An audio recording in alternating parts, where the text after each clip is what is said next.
Tyson Fury versus Deontay Wilder 3, the trilogy, takes place this weekend in a big boxing main event with the WBC world title on the line. Of course, recently we had Anthony Joshua versus Alexander Usyk. Alexander Usyk outclassed him over the 12 rounds. Now we've got the other side of the pond going at it. Tyson Fury, Deontay Wilder, the trilogy that no one needed to see, because if you watch the first two fights, you'll know that Tyson Fury has already beaten Deontay Wilder twice. However, of course, the judges need to have an American champion. They bought Deontay Wilder one more chance to try and get his belt back in this trilogy matchup. In all honesty, I wouldn't have been surprised if somehow Deontay Wilder was up on the scorecards in their second fight, even though Fury completely demolished him every single round. But I do want to talk about this because a lot of people are just saying, Tyson Fury's going to win. He destroyed Deontay Wilder in the rematch. He's definitely going to win this trilogy. And I do agree. I do believe that Tyson Fury is a much better boxer, a much better fighter than Deontay Wilder. And I think he's going to go out there and get the job done this weekend. And I do believe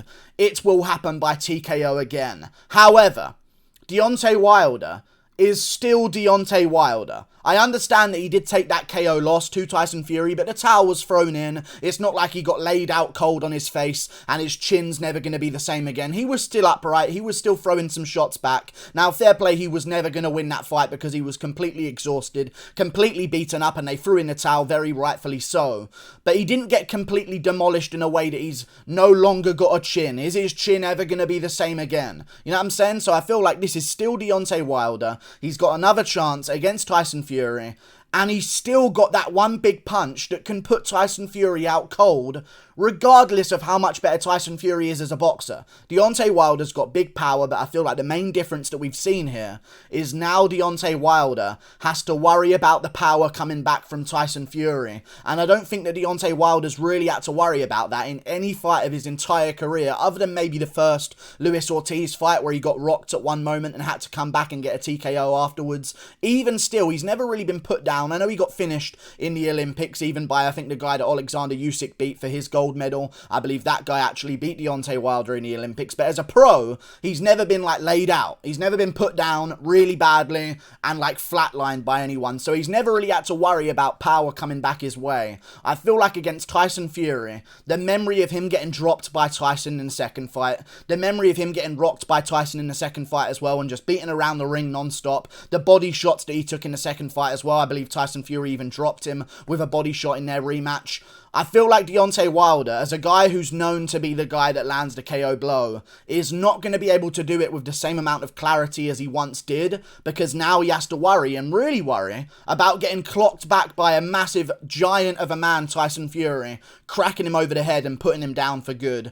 I feel like Tyson Fury's got this one in the bag. I think his extended training at the Cronk Gym is going to massively benefit him here. That was the whole conversation going into the rematch. He's training at the Cronk Gym. They have that style where they press forward, they take shots, they dish out punishment, and they put guys away, and they have that very pressure-heavy style over there at the Cronk Gym. And in the rematch that they had, that was all of the talk. Tyson Fury's at the Cronk Gym. He's going to use this style. Well, we didn't know that at the time, but he actually used the style. And then afterwards, everyone was talking about the fact we should have seen this coming. He was at the Cronk Gym. That was his first time over there, getting used to things, and it was also one of his first times in a very long time implementing that forward heavy style, trying to break down an opponent. Now, he did used to have this style earlier on in his career, didn't used to do it too effectively, but this recent era of Tyson Fury, where he really became who he actually is and a great boxer, around the Klitschko win and moving forward, that era of Tyson Fury has never really implemented that style of fighting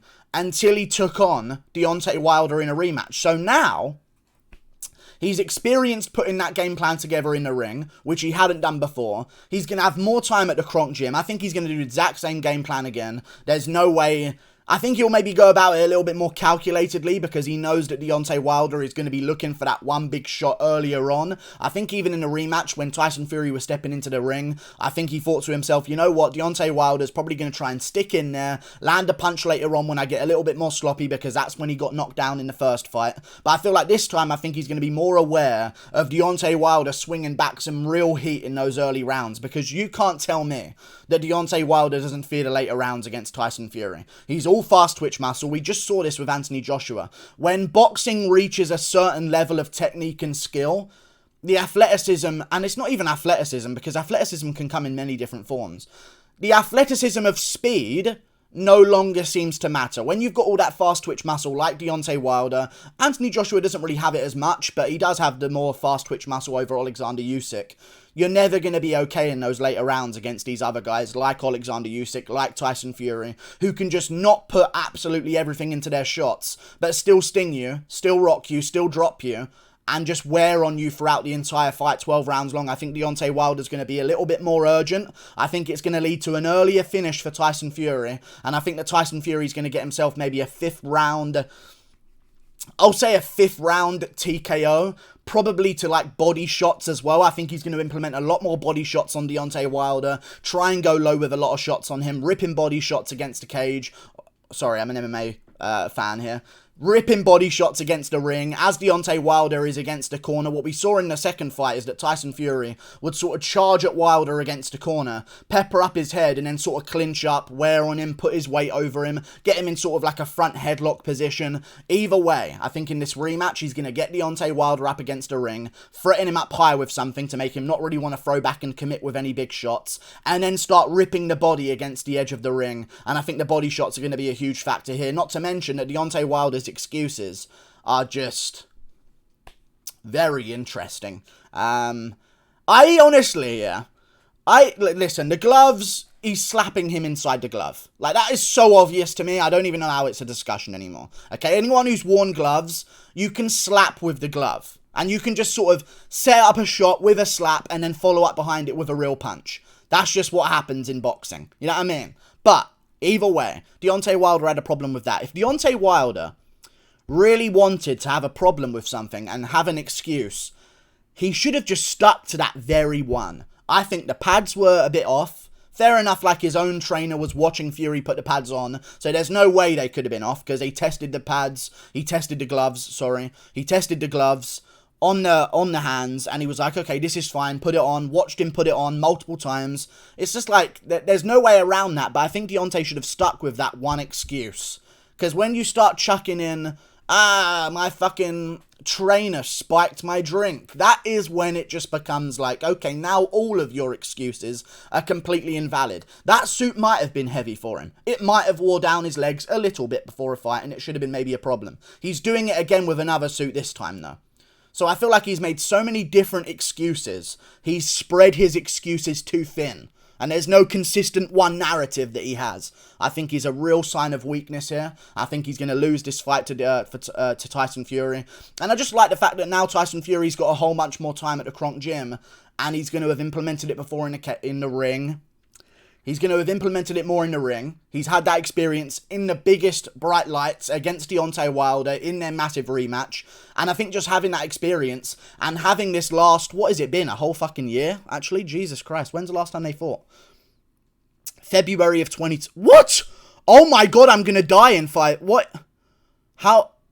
I'm going to die soon. We're all going to die soon. How has it been that long since the second fight? February of 2020. It's been over a year and a half. It's been a year and 8 months since their second fight, and now they're going to have the trilogy.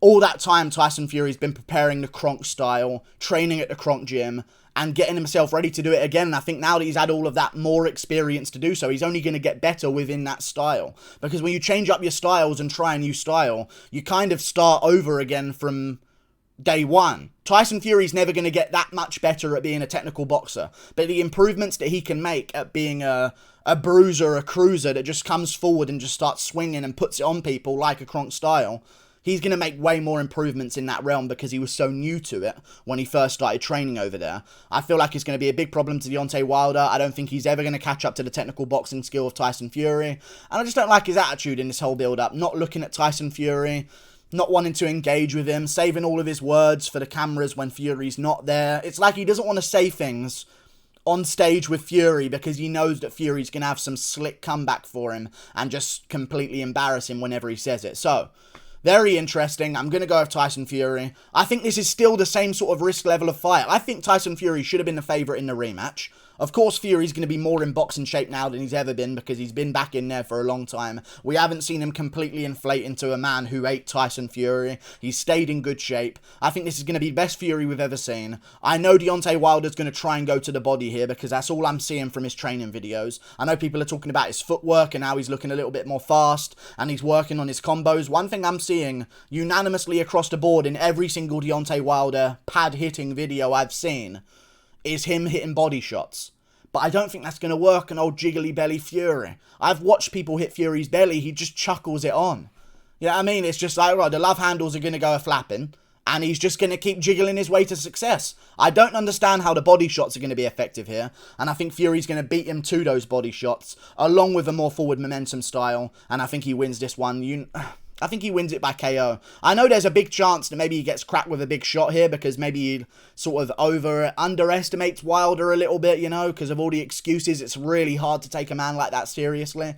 But I would be so ashamed and so sad if Deontay Wilder somehow pulled this off, because we know he can, and I'll tell you this as well at the end of this video. Boxing has a very convenient way of working things out sometimes. Wouldn't be surprised if Usyk looks like absolute garbage in a rematch against Joshua, just like Ruiz came in 50 fucking pounds overweight. I feel as though with the AJ versus Usyk rematch happening in about 6-7 months, whenever it's going to happen, they need another fight in the meantime, and I highly doubt they would want that fight to be Tyson Fury versus some random other heavyweight. I really doubt that's the fight they'd want to make. Maybe they could make in the meantime like a Tyson Fury versus a Dillian Whyte if he's got a fight coming up. I'm not too sure. I think he does have a fight coming up. If he wins that one, maybe then we can do something. Tyson Fury, Dillian Whyte, big fight in the meantime while they do the AJ versus Usyk rematch. Winners take on each other. Probably will never happen anyway. Never going to unify those heavyweight belts again. But even still, I'd like to see that matchup in the meantime. But I feel like boxing might find its way of having Deontay Wilder win, setting up another super fight that they don't have many of right now, and then have a big super fight in a quadrilogy, all of the marbles on the line, while AJ versus Usyk happens again, and then we'll figure it out from there. But I feel like Fury's got this one, right? I know some American fans are like, here's how I know who's going to win. I don't know anything, by the way. It's a prediction. But when I watch people break down why Fury's going to win, I understand it. He's a better boxer. He's got way better cardio than Deontay Wilder. He's got power to put Deontay Wilder down. He's got more reach than Deontay Wilder. He's a bigger man than Deontay Wilder. Whilst being a bigger man, he carries his weight better than Deontay Wilder as well. Deontay Wilder has very genetically inferior leg structure, let's just say. For a big man to carry around his own body weight, he's not got the legs to sort of support that game plan. You know what I'm saying? Tyson Fury's got some big old legs on him. Although they are skinny legs, they're bigger legs, more of a support structure, can carry around that weight a lot. There's so many good valid points to why Tyson Fury wins, and I keep hearing like a random American former boxer who's clearly just trying to sort of make a narrative that Wilder could win, and their narrative is where the other guy would break down all of the statistics, all of the reasons why, this is why, that is why, this is the stylistic matchup, this works, and Fury's going to do this, and Fury has shown that he can do this, and Wilder has shown that he can't do this. The guy who's picking Wilder will just say something like, I don't know, I got a feeling, you know what I mean, like that's it. That's all they've got. They have nothing else. Plus, I don't know, Deontay Wilder literally picked a corner man that he KO'd.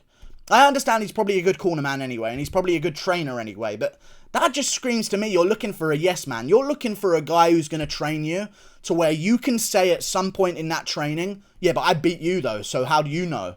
It's like he kind of wants to have that sort of authoritative figure over his own trainer, when that just shouldn't be the case, I don't believe.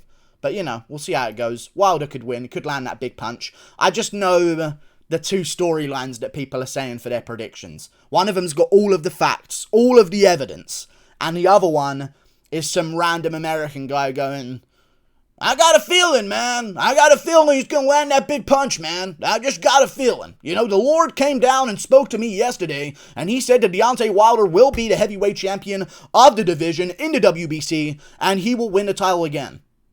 That's their argument. They'll start talking about some premonitions they had. They walked on their way to the fucking studio in the morning and there was a burning bush and it started speaking to them about Deontay Wilder and how he's going to land this big right hand. Don't see it happening, but maybe I curse it because I didn't make a Joshua Usyk prediction video, but I had Joshua. I had Wilder winning the rematch as well because I didn't know that Fury was at the Cronk Gym and all of that. I didn't know he was going to change his style. And I thought that Wilder would gain more experience under the trickiness of Fury and that would benefit him in the rematch. But he seemed to get worse. So I ain't picking him. Fuck it. Fury wins. Much better than Wilder. I think Usyk's going to beat AJ again. Don't see AJ getting belts back. But maybe we can have some fun other fights like AJ versus Wilder for like a title elimination bout down the line, or like Ruiz versus Wilder. You know, these fights can be made without belts on the line, and they're probably easier to get made without belts on the line as well, because there's less that you have to protect and sort of like get more money for, because you have less negotiatability. Know what I'm saying? Like and subscribe. Thank you for watching. Click that button up there. Toodle pip. I'll see you later. Goodbye. Yeah.